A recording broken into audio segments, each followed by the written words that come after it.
Been a part of San Pedro my entire life. Family, I think, where's Dad at? Dad's in the crowd here? Where's he at? Wave a hand. It's not even here. Oh, there he is. Let's be talking in the back. Hey, Dad. Oh, there he is, right here. Hey, There's Dad right there.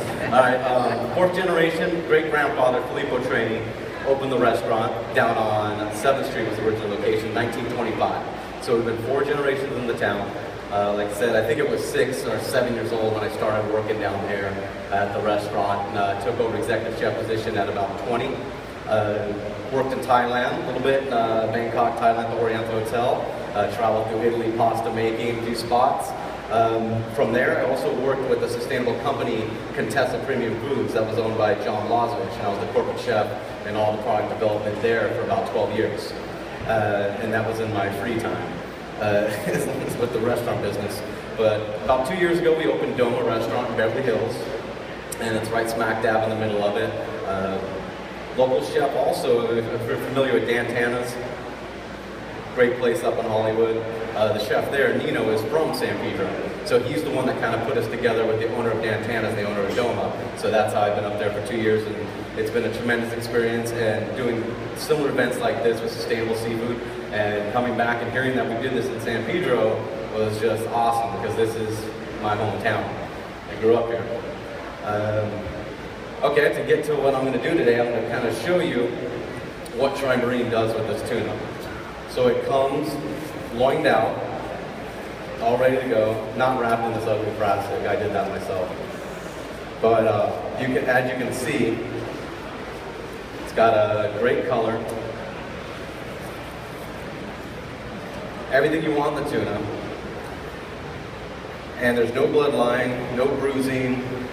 It's the perfect piece. We got a close up on that? No CO2. That's what we say that, no CO2. Started chanting with that.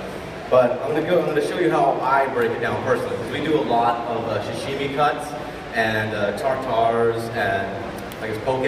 You know, we'll do that too. But to break down a proper tuna, I guess what's the term?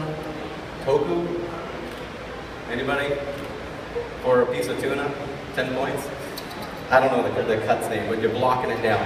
So what you're going to do is you're going to find the eye of the tuna right there and just go right through it. Hold the top. Slice right through, and that's going to be your top cut. You can use this for sashimi. This is going to be no sinew. You won't have any tendon or anything in it. As you get closer to the skin, you will get tougher pieces in the tuna. So right here would be perfect for tartar, sashimi. That's your basically creme de la creme. That's the nugget on the back of the chicken that everybody loves.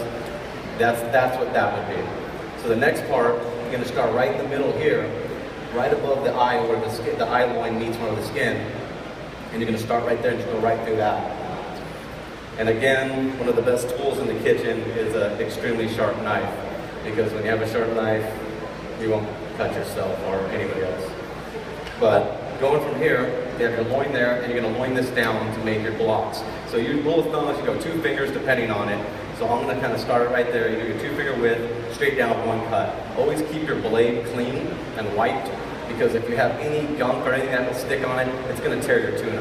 And this is just for anybody at home. You have a friend that goes out fishing, gets a yellowtail off the local water that they're catching like crazy right now. When you're cutting at home, just take these notes. Sharp knife, keep the blade clean, 1 cut. 2 fingers again, straight down through.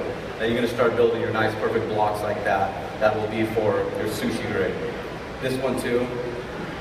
And to achieve that sushi cut, or the sashimi cut, you would do this bias cut, they call it, like that. And then that will give you that nice diamond cut there. So there's a couple different ways you can do it. This is a shorter knife you would want to use as more of a sushi knife that is a long blade. Wasn't expected to do sushi cuts, but you know. Dustin, is that yellowfin? This is the yellowfin, the ULT tuna, which stands for ultra low temperature, which is, like Angelica said before, frozen at -70. So as you're doing this, you can see a little bit of that broke down. You get your nice long cuts of tuna.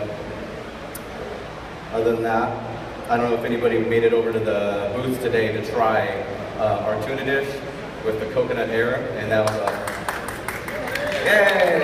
We got some got 5. But I want to demonstrate that right now for you as well, because that is a very versatile sauce or vinaigrette, however you want to call it, that can be used for anyone or anybody, for pork, salmon, tuna, whatever it is. But I thought it went best with this tuna.